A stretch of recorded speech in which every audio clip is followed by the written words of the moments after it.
আমি এই মুহূর্তে একটা পানের বরজে আছি। পান আসলে আমরা সবাই চিনি। পান একটি দীর্ঘমেয়াদী লাভজনক একটা ফসল। আপনারা যারা পান চাষ করতে চান, পান চাষ করতে পারেন। কারণ এটার সঠিক পরিচর্যা যদি আপনি করতে পারেন, একবার যদি আপনি চাষটা শুরু করেন, দীর্ঘদিন পর্যন্ত আপনি এখান থেকে ব্যাপক পরিমাণে ফসল আপনি পাবেন, বিক্রি করতে পারবেন, আপনি লাভবান হবেন। তবে পান চাষ করার জন্য আপনাকে জায়গা নির্ধারণ করতে হবে। জায়গাটা লাগবে একটু উঁচু জমি, কারণ পানি একদম সহ্য করতে পারে না পান। তো সেক্ষেত্রে আপনারা যারা পান চাষ করতে, পানের বিভিন্ন রকমের পোকামাকড়ের আক্রমণ হয়, রোগ বালাইয়ের আক্রমণ হয়, পুষ্টিজনিত অনেক সমস্যা থাকে। কারণ পানের পরিচর্যাটা, যেহেতু এটা একটা দীর্ঘমেয়াদী ফসল, সেক্ষেত্রে এটার পরিচর্যাটা অনেক বেশি। বছরে 4 বার পানি সার প্রয়োগ করতে হয়।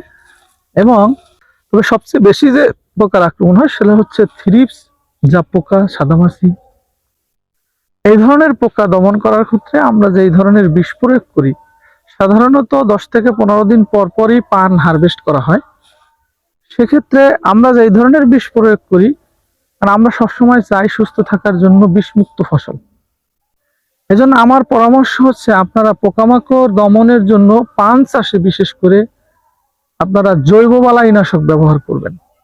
জৈব বালাইনাশক হচ্ছে একটি সম্পূর্ণ পরিবেশ বান্ধব, কোনো রকমের কোনো পার্শ্ব প্রতিক্রিয়া নাই, গাছে তার বিরূপ কোনো প্রতিক্রিয়া পড়বে না। একটা মাত্র ঔষধই সকল ধরনের পোকা নির্মূল হবে। আমি আজকে আপনাদের এমনই একটা ঔষধের কথা বলবো, সেটার নাম হচ্ছে অ্যাম্পেট।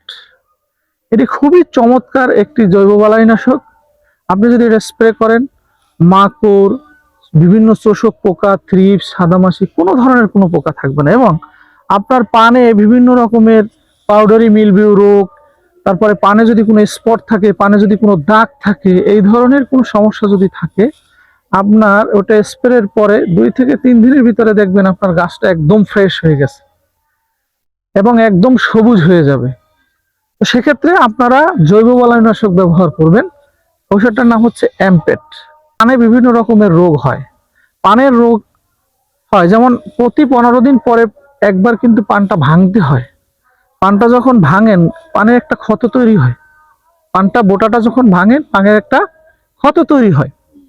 এবং আপনি পান ভাঙার পরে লতাটাকে যখন নিচে টেনে মাটিতে রাখেন, হ্যাঁ, তখন বিভিন্ন রকমের ফাঙ্গাস, ভাইরাস, ছত্রাক এগুলো আক্রমণ করে।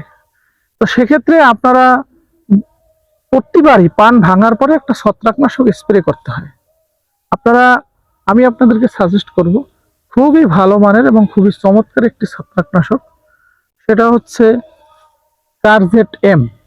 এই ছত্রাকনাশকটা যদি আপনি পানে ব্যবহার করেন, তাহলে প্রতি সপ্তাহে একবার, আশা করি আপনার পানে কোনো রকমের কোনো রোগ হবে না।